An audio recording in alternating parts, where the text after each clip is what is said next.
It's not just any Monday. Today marks another edition of Mid-Range Monday, where we get to look into the best buckets that come from inside the arc out of Week 9 of the NBA regular season.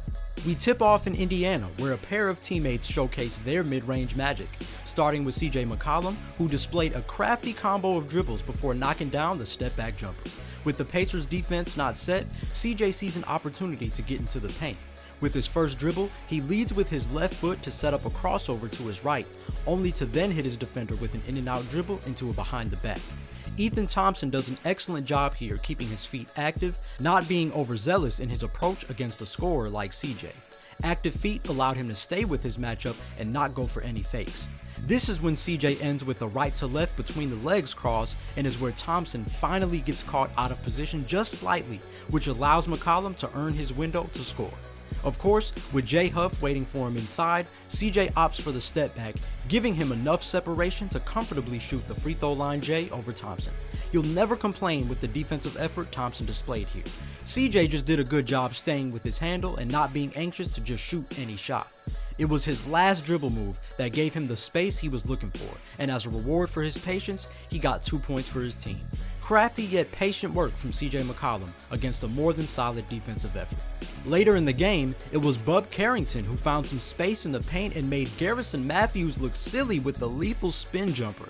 With another look, we see Carrington come off the pick and roll with an abundance of space to attack inside. As he waits to see if a pass to Marvin Bagley opens up, he uses a hesitation dribble to change his pace before attacking the paint. With Matthews on his hip and Isaiah Jackson prepared to meet him at the rim, he wisely comes to a 1-2 stop and pivots the opposite direction straight into his textbook fadeaway. Bub Carrington showed 2 examples of how switching up the pace of your movements can be beneficial. The first was the hesitation before driving the lane, and the second was the pivot as his defender was out of position trailing behind him. The pivot can be used as another way to decelerate and catch an anxious defender off guard. And of course, it was yet another example of Bub being spatially aware and getting out of traffic and moving into paradise. Bub's poise and footwork not only helped his team get the win, but returned to this week's lineup of mid-range masters. Sticking to a Central Division setting, we go to Cleveland to see Donovan Mitchell make his first appearance in the series with the unorthodox windmill one-legged fadeaway. Not sure if we've ever seen that one before. If you know Donovan Mitchell, you know he loves to split the defense and or get around his defender using the windmill crossover, most notably brought to the NBA thanks to Dwayne Wade. Coming off what is somewhat of a ghost screen from Lonzo Ball, Mitchell starts to gauge how he wants to attack the open space inside.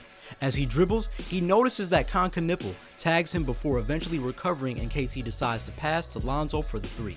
At the same time, Donovan notices that with Knippel in an open defensive stance, he may be able to split between Knippel and Brandon Miller. With Knippel choosing to return to Lonzo Ball, it opens up more space to Donovan's left, which gives him the opportunity to attack. With Brandon Miller favoring Mitchell's right side too heavy, Mitchell opts for his signature windmill move, hoping to shoot the floater. However, as Miller slides back, Donovan decides to just shoot the fade off 1 foot, getting the friendly bounce to go. The windmill crossover is typically used in the open court on fast break situations with one defender to beat. It's almost a guaranteed way to catch your defender off guard. Guys like Kyrie Irving and Donovan Mitchell have since innovated the move and used it to get through tight spaces in the half court. You have to be real careful to maintain your balance, not take an extra step, and be ready to make a play off 1 foot no matter the defender's response. Thankfully, you can tell Donovan has refined this move and put in the work to master this move, and he's aware of the best situations to use it in. Spidas are some crafty creatures, and Donovan Mitchell shows he's no different after this unique bucket. It's one thing to be a mid-range threat, but a whole other thing when you become successful and seasoned enough to be crowned a mid-range king. See what I did there? Let's look at how DeMar Derozan added to his resume of buckets with this heads-up shot over Julius Randle. With 6 seconds left on the shot clock, DeMar knows that even with time against him, it's plenty of time to get a good shot. With the ISO against Randle, DeMar surveys the left side of the floor, knowing Naz Reid is in a help position at the nail. But what opens up the play for DeMar is Precious Achiuwa cutting inside to the basket, forcing Reid to stay with him. A major key to isolation scoring is not only recognizing spacing, but recognizing matchups. And it's great to have teammates that recognize those situations despite not having the ball. Precious's movement gave DeMar the green light to operate with more comfort and space. It can be easy to complain or be envious and watch the play happen, but Precious Achiuwa still found a way to be helpful with a simple cut to the basket. As Achiuwa cuts, that's when DeMar fakes like he's going left to attack that bit of space, and goes through the legs to his right, catching Randle out of position and with a new window of space to his dominant hand. Now a few things here. First, notice how Julius Randle understands he must keep his distance versus DeRozan, who has the well-known knack to draw fouls. Second, we see DeMar gather to shoot from his right pocket, which is what most guys probably would have done. But remember what we went over in Week 7's video. Defenders always get more anxious towards the end of the shot clock. So not only does DeMar have his reputation to draw shooting fouls to his advantage here, but he's now got the clock on his side too. So he throws in not just one, but two pump fakes, which gets Julius Randle to leave his feet while still maintaining his distance. What makes these fakes so lethal is that DeMar keeps his head and eyes up as he fakes to sell the jump shot. You can't just fake with the ball, you have to fake with your head as well, and DeMar executes that to perfection here. So as Julius jumps to that side after falling for the fake, it allows DeMar to adjust his shooting pocket and get a clearer look at the basket compared to what he previously had, rattling home the fadeaway after Randle's last-ditch contest. Plays like these are why I started this series in the first place. There is a method to the madness, no matter how simple or advanced a player's moves are. DeMar has built an all-star career maintaining this poise under pressure, and at 36 years old, not even a veteran like Julius Randle could avoid this lesson taught by DeMar. Being aware of his space on the court and the space between his defender, alongside being aware of the clock, gave DeMar success in a situation that initially didn't look to be in his favor. DeMar DeRozan continues to show that there's levels to the mid-range masterclass. Back east, in yet another duel between the Pistons and Celtics, we see mid-range MVP frontrunner Jaylen Brown and first-timer Cade Cunningham go to work with some smooth points inside the arc. Starting with Brown, he exploits an overzealous Duncan Robinson with a heads-up fake of his own straight into the step-through jumper. With more space towards his dominant side, Brown uses his strength, hoping to attack Robinson's top foot and go straight through him. While Robinson does stay with him, it forces him to keep his distance versus Brown. Now above the free throw circle with some space going left, Brown gives a quick tween dribble to his left before getting low and stepping back. Usually, that's how Brown likes to set up his step back jumper.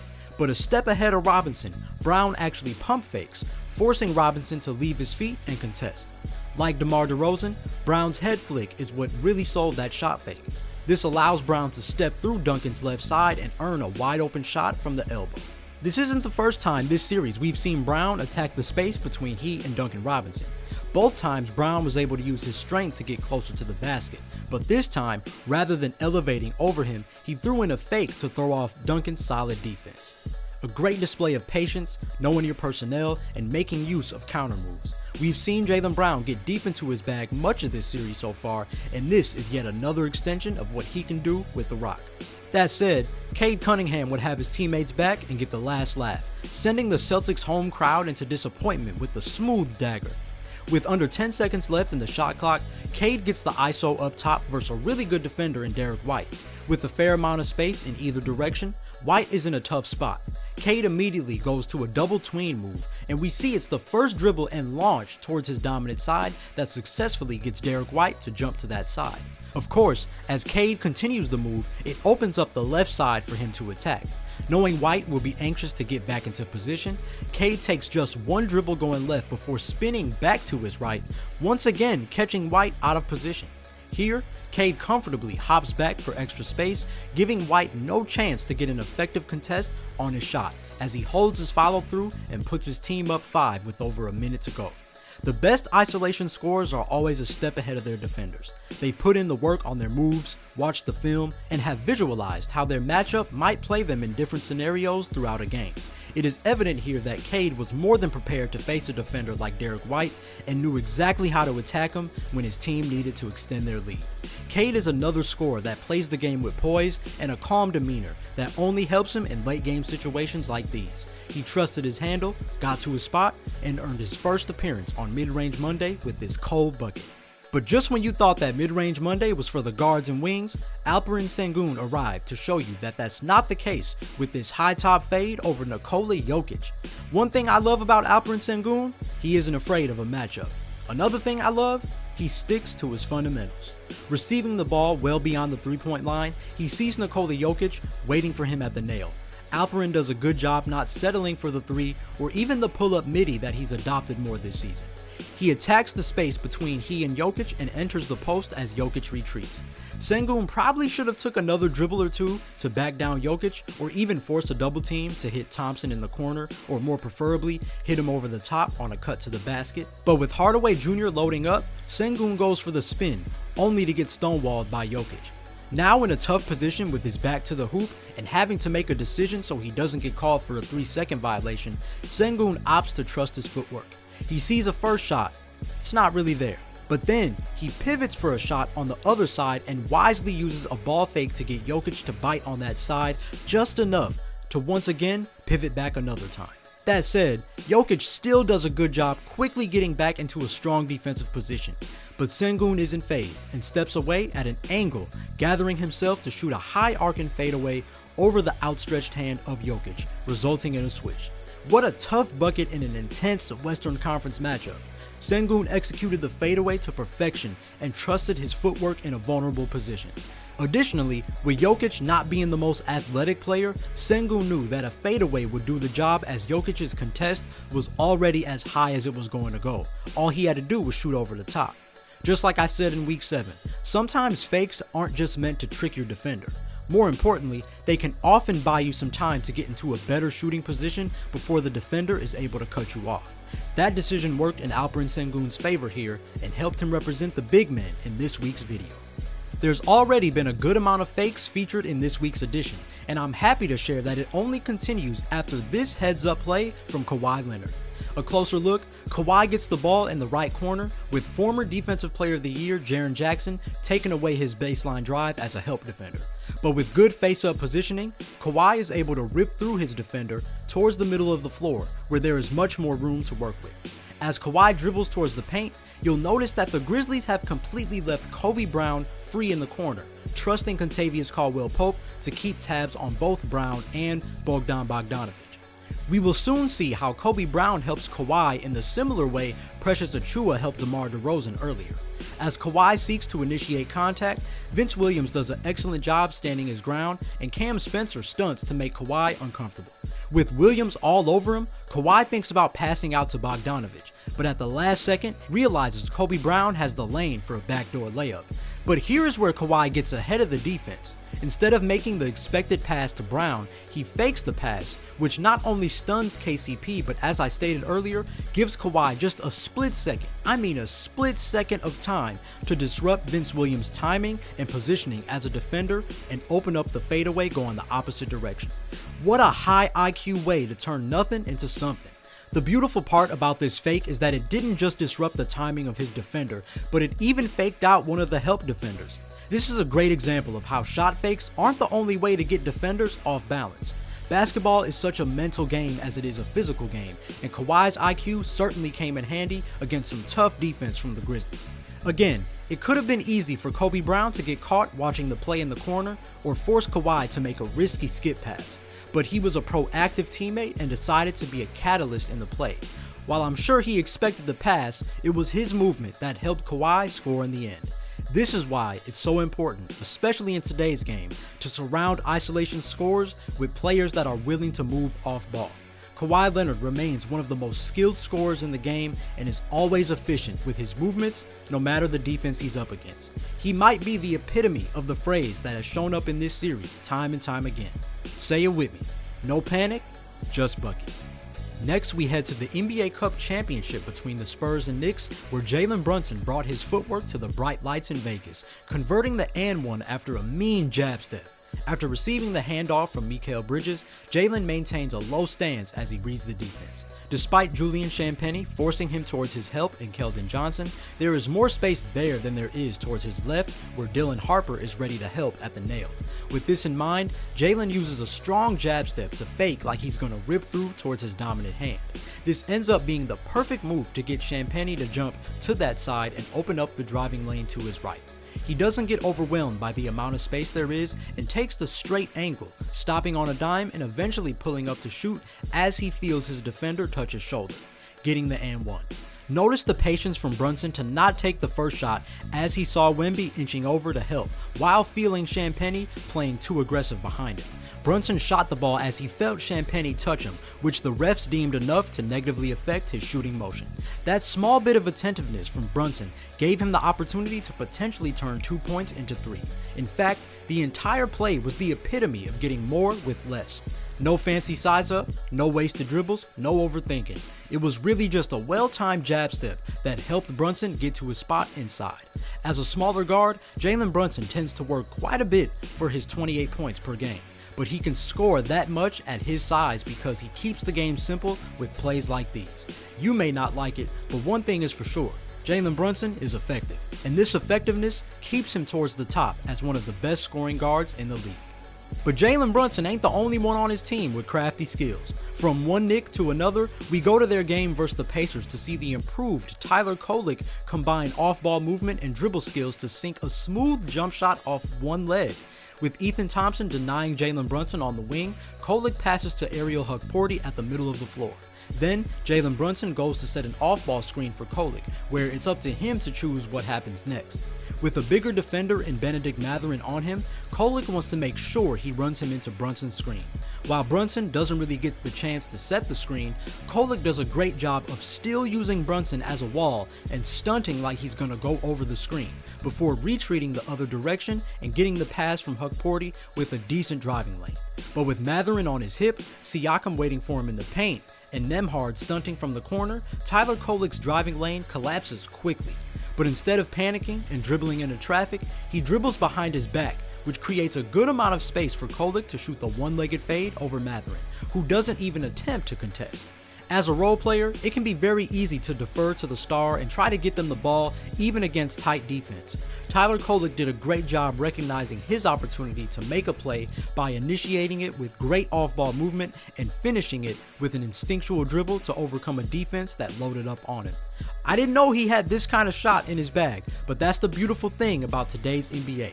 Rosters are deeper than ever, and Tyler Kolek had to go deeper in his bag of tricks to cash in this shot and his debut on Mid-Range Monday.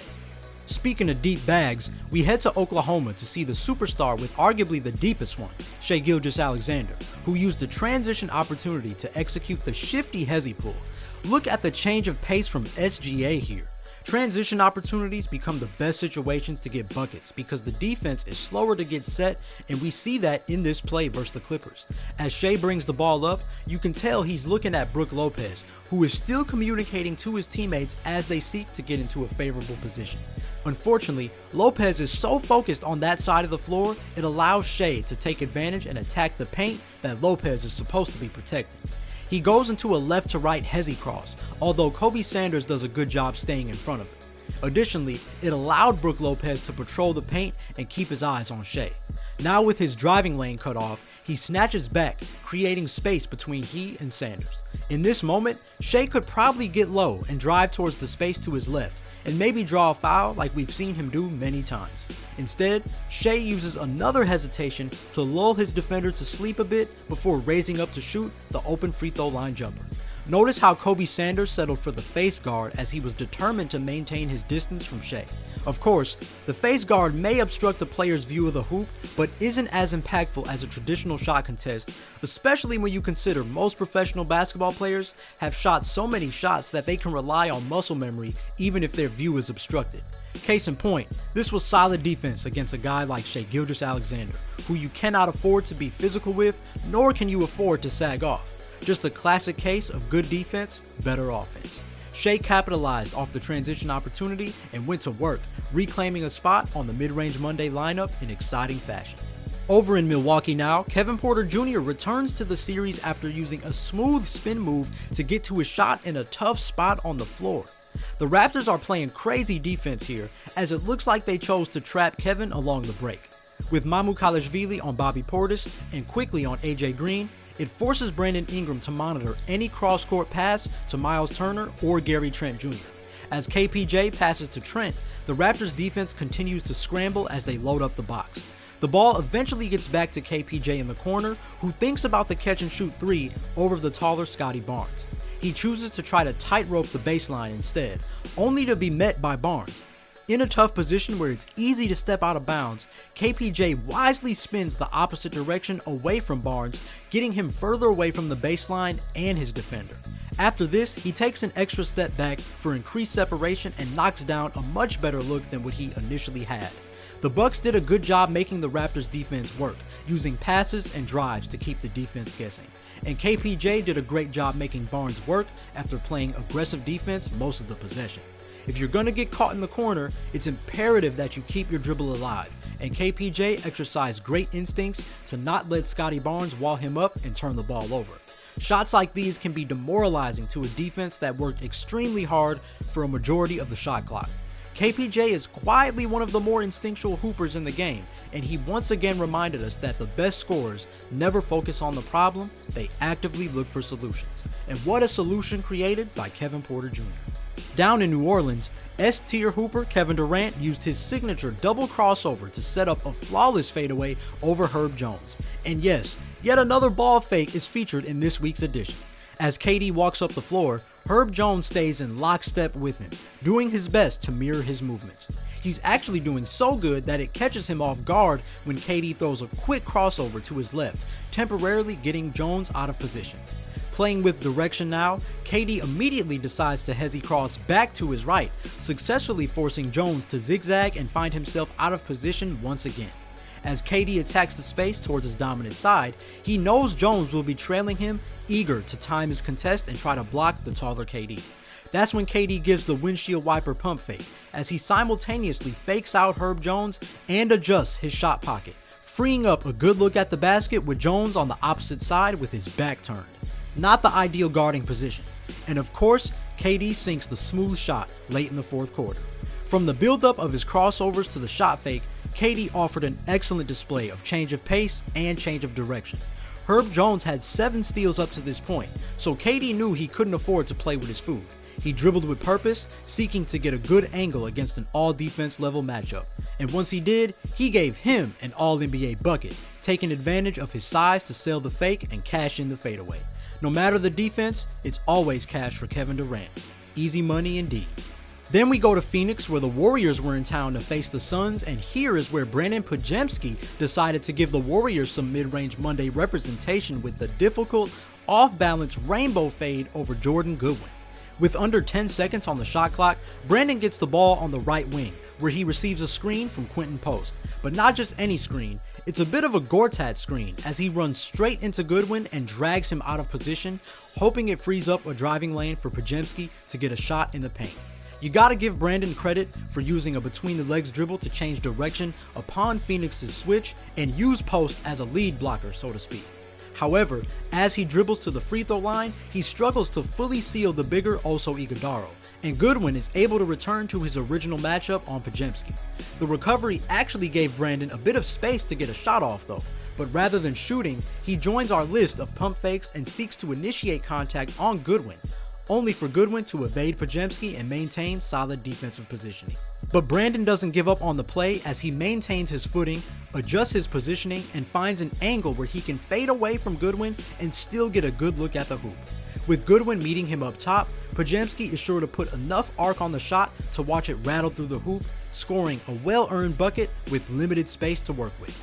Brandin isn't expected to make these plays often, but the fact he was able to find a shooting pocket and keep his left toe down against tight defense showed that he's capable of converting big plays when stars like Jimmy Butler or Stephen Curry aren't involved.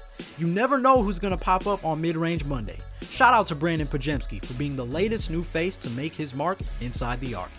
And with new faces in mind, you may have seen KD, but we got Jaden McDaniels too.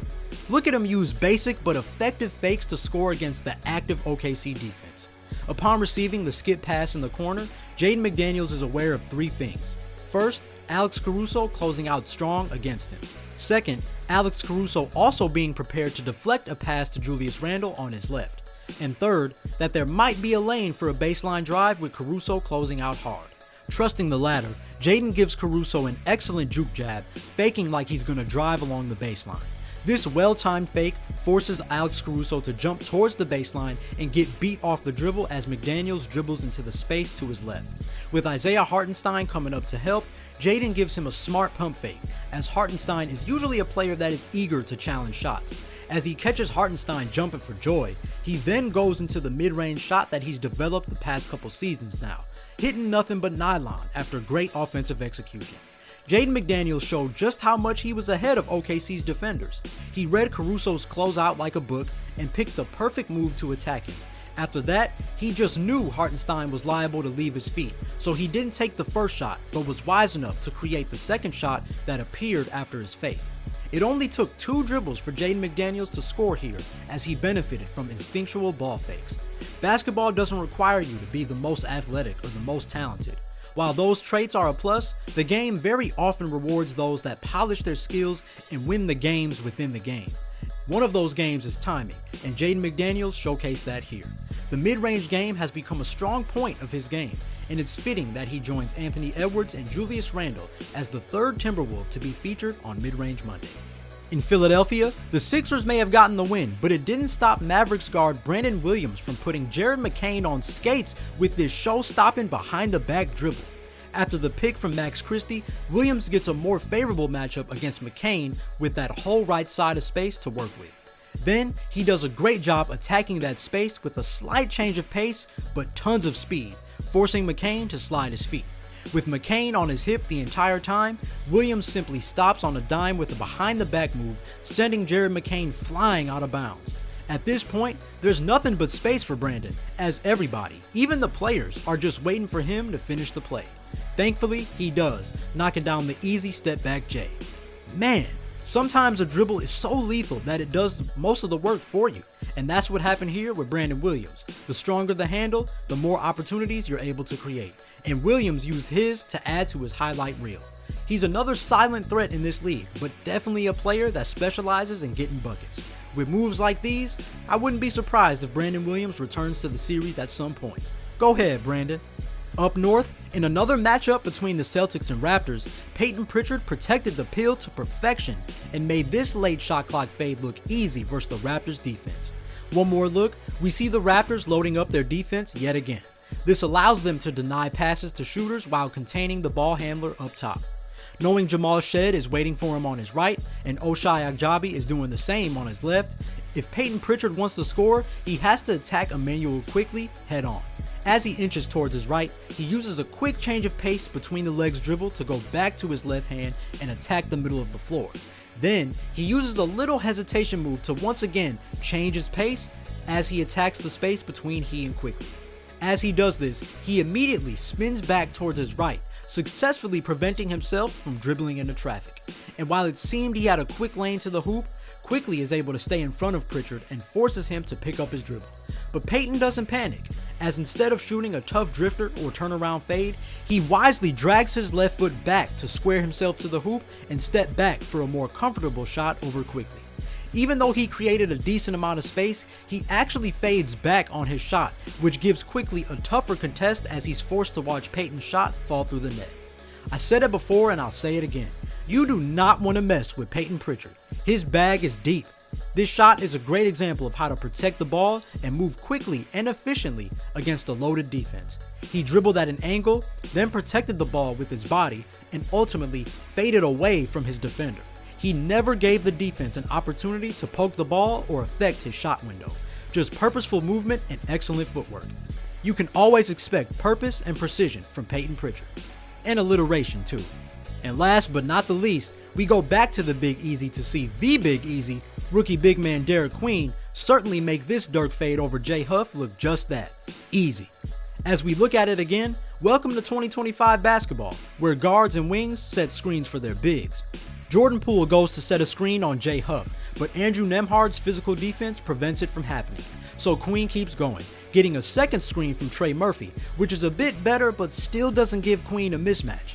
Good rotations from the Pacers. As Queen gets closer to the block, he uses a between-the-legs dribble to protect the ball from Pascal Siakam, who takes a couple swipes at the ball.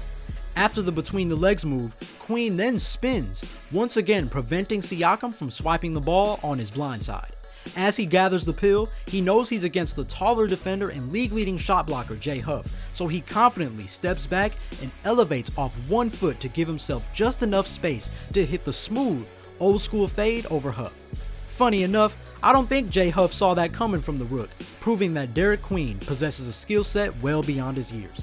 In fact, the more I watched this clip, the more his movements reminded me of Paul Pierce, who similarly caught defenses off guard with his nimble movements despite a bigger frame. Derik did an excellent job instinctively protecting the ball from the defense and using a one-legged fadeaway to get some separation versus a taller shot blocker. Derik Queen is yet another player in this impressive rookie class with great feel for the game, and now becomes the latest rookie to be featured on Mid-Range Monday. That's a wrap for the Week 9 recap of Mid-Range Monday. Drop a comment and tell me your favorite mid-range bucket from last week's games, and as you catch the games this week, keep your eyes on the guys that find success with the in-between game, as they may be featured in the next video.